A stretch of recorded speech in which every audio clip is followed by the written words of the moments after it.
Hello बच्चों, सभी का स्वागत है आपके अपने यूट्यूब चैनल कंपोस्टर पर। आई होप क्या सभी अच्छे होंगे और आप लोग के जो पेपर की तैयारी है वो भी काफ़ी अच्छे से चल रही होगी। तो कवर करेंगे आज इस वीडियो में हम वार्षिक परीक्षा पॉलिटिकल साइंस यानी राजनीति विज्ञान के क्वेश्चन पेपर को, जो कि आपके एग्जाम में 101% आपका सेम टू सेम क्वेश्चन आपके एग्जाम में भी देखने को मिलने वाले हैं। तो इस पूरे क्वेश्चन पेपर को तैयार करना है और एक क्वेश्चन को बहुत अच्छे से समझना है।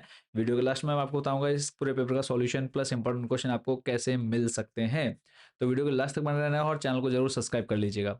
राजनीति विज्ञान का क्वेश्चन पेपर आपके सामने है और इसी क्वेश्चन पेपर से आपके mostly question same to same देखने को मिलने वाले हैं आपके एग्जाम में। तो 80 नंबर का बच्चों ये पेपर रहेगा और बात करें 3 घंटे आपको मिल जाते हैं पूरे पेपर को सॉल्व करने के लिए। कुल प्रश्नों की संख्या 28 रहती है और सभी प्रश्न करने अनिवार्य है। सेक्शन ए से हम स्टार्ट करेंगे खंड का और इसमें एक एक नंबर के बच्चों आपके 8 प्रश्न पूछे जाएंगे। तो सबसे पहले tick mark type question answer रहेंगे। आंसर अगर आप लोगों को पता है कमेंट सेक्शन में एमसीक्यूज के आंसर बच्चों आप लोगों ने जरूर देते चलना है। का नंबर है मतदान अर्थात वोट डालने का अधिकार किस प्रकार का अधिकार है? वोटिंग और right to vote is which type of right? सांस्कृतिक आधार, आर्थिक अधिकार, प्राकृतिक अधिकार या फिर राजनीतिक अधिकार? अगला प्रश्न है आंग सान सू की द्वारा लिखित पुस्तक कौन सी है? Freedom against fear, freedom from fear, freedom या फिर फ्रीडम फाइटर? नेक्स्ट है भारतीय संविधान की प्रस्तावना में किस प्रकार के न्याय का उल्लेख है? सामाजिक, आर्थिक, राजनीतिक या फिर ये सभी? अगला है डॉक्टर भीमराव अम्बेडकर के अनुसार संविधान का हृदय और आत्मा कौन सा अधिकार है? संवैधानिक उपचारों का अधिकार, स्वतंत्रता का अधिकार, समानता का अधिकार? नेक्स्ट क्वेश्चन है भारतीय संविधान का औपचारिक निर्माण किसके द्वारा किया गया था? राष्ट्रपति, कैबिनेट मिशन, संविधान सभा या फिर प्रधानमंत्री?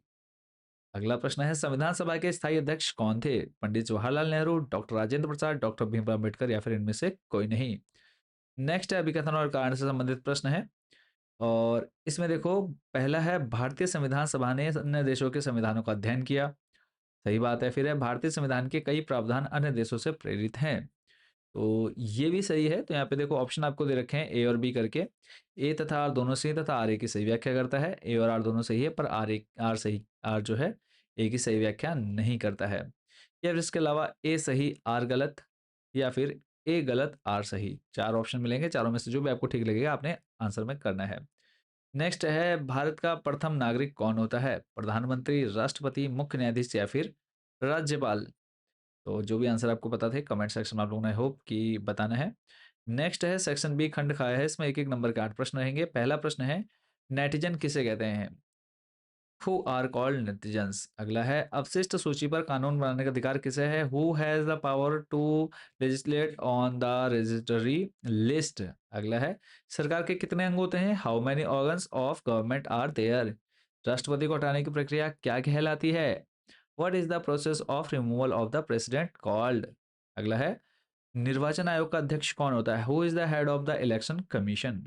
अगला प्रश्न है भारतीय संविधान कितने समय में बना? How much time did it take to frame the Indian constitution? Question number 8 रहेगा आपके सामने कानूनी अधिकार क्या है? What is a legal right? 9 है जॉन रॉल्स ने किस न्याय सिद्धांत का प्रतिपादन किया? Which theory of justice was propounded by John Rawls? अगला प्रश्न है और सेक्शन सी आपका यहाँ से स्टार्ट हो रहा है। इसमें टोटल दो दो नंबर के जो है 5 प्रश्न रहने वाले हैं। क्वेश्चन नंबर 10 है न्यायिक पुनरावलोकन क्या है? What is judicial review? Next question है भारत की एकीकृत न्याय व्यवस्था समझाइए। Explain integrated judicial system of India. अगला है क्वेश्चन नंबर 12 दल बदल क्या है? What is defection? अगला प्रश्न है प्रश्न नंबर 13 है राज्यसभा की 2 शक्तियां लिखिए। Mention any 2 powers of Rajya Sabha. 14 है मौलिक कर्तव्यों का महत्व लिखिए। Right the importance of fundamental duties. Section D आपका स्टार्ट होता है और यहाँ पे आपके 3 मार्क्स के 8 क्वेश्चन रहने वाले हैं। टोटल 24 का सेक्शन डी बच्चों रहेगा। 15 है भारत में चुनाव लड़ने की योग्यताएं लिखिए। Write qualification to contest election in India. 16 है स्वतंत्रता के 2 रूप लिखिए। Write two forms of freedom. 17 है टिकाऊ शांति कैसे प्राप्त की जा सकती है? How can sustainable peace be achieved? 18 है राष्ट्र परिवार से कैसे भिन्न है? How is a nation different from a family? 19 है प्राकृतिक असमानता क्या है? What is natural inequality? 20 है अभिव्यक्ति की स्वतंत्रता का महत्व समझाइए। Explain the importance of freedom of expression. 21 है राजनीतिक सिद्धांत के अध्ययन की आवश्यकता बताइए। Explain the need to study political theory. अगला प्रश्न है 22 नंबर, स्थानीय शासन से क्या तात्पर्य है। What is meant by local governance. Next है सेक्शन ई और इसमें 5-5 नंबर के टोटल बच्चों 6 प्रश्न रहने वाले हैं। तो पहला आप देख रहे हैं क्वेश्चन नंबर 23 है, नीति निर्देशक तत्व न्यायालय में लागू क्यों नहीं है। Why are directive principles non justiciable. अगला है क्वेश्चन नंबर 24, सार्वभौमिक वयस्क मताधिकार समझाइए। Explain universal adult suffrage. अगला प्रश्न है अधिकार के प्रकार बताइए। Explain types of rights.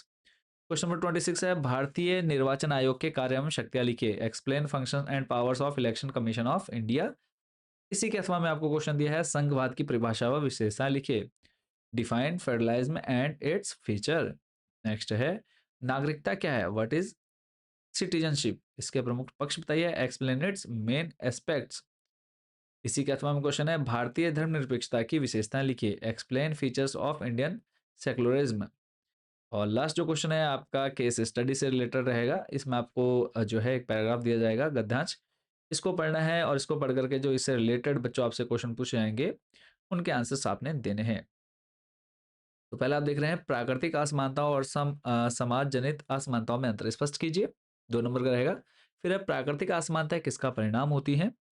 सामाजिक असमानताएं कौन उत्पन्न करता है। फिर है समाज जनित असमानता का एक उदाहरण दीजिए। तो ये था बच्चों आपका पॉलिटिकल का क्वेश्चन पेपर। इस पूरे क्वेश्चन पेपर को आप लोगों ने अच्छे से प्रैक्टिस कर लेनी है, क्योंकि ऑलमोस्ट जो है यही पेपर आपको देखने को मिल सकता है। तो बात करेंगे कि इसका सॉल्यूशन या फिर इंपॉर्टेंट क्वेश्चन आपको कहाँ मिलेंगे, तो इसके लिए सिंपली आपने हमारी जो वेबसाइट है वो विजिट कर लेनी है, या फिर आपने डायरेक्ट हमारे इस व्हाट्सएप नंबर पर कॉन्टैक्ट कर लेना है। ये हमारा कॉन्टैक्ट नंबर है, व्हाट्सएप पर सिंपली मैसेज करना है। जिस भी सब्जेक्ट के हिंदी मीडियम या इंग्लिश मीडियम अ, आप हैं, तो जिस भी सब्जेक्ट का आपको इंपॉर्टेंट क्वेश्चन चाहिए, सारे सब्जेक्ट के इंपॉर्टेंट क्वेश्चन अवेलेबल हैं। तो जो भी बच्चे इनको परचेज करना चाहते हैं सिंपली इस नंबर पर मैसेज करके क्लास सब्जेक्ट और मीडियम बताइए, और हम आपको एक क्यूआर कोड सेंड कर देते हैं। उस पर आप जैसे ही पेमेंट करते हैं पीडीएफ डायरेक्टली आपके व्हाट्सएप नंबर पर भेज दी जाएगी। बाकी कोई डाउट कोई क्वेश्चन आपके मन में रहेगा तो कमेंट सेक्शन में आप लोगों ने जरूर पूछ लेना है। और अभी तक जिन बच्चों ने चैनल को सब्सक्राइब नहीं किया, सब्सक्राइब वाला बटन जरूर प्रेस कर दीजिएगा।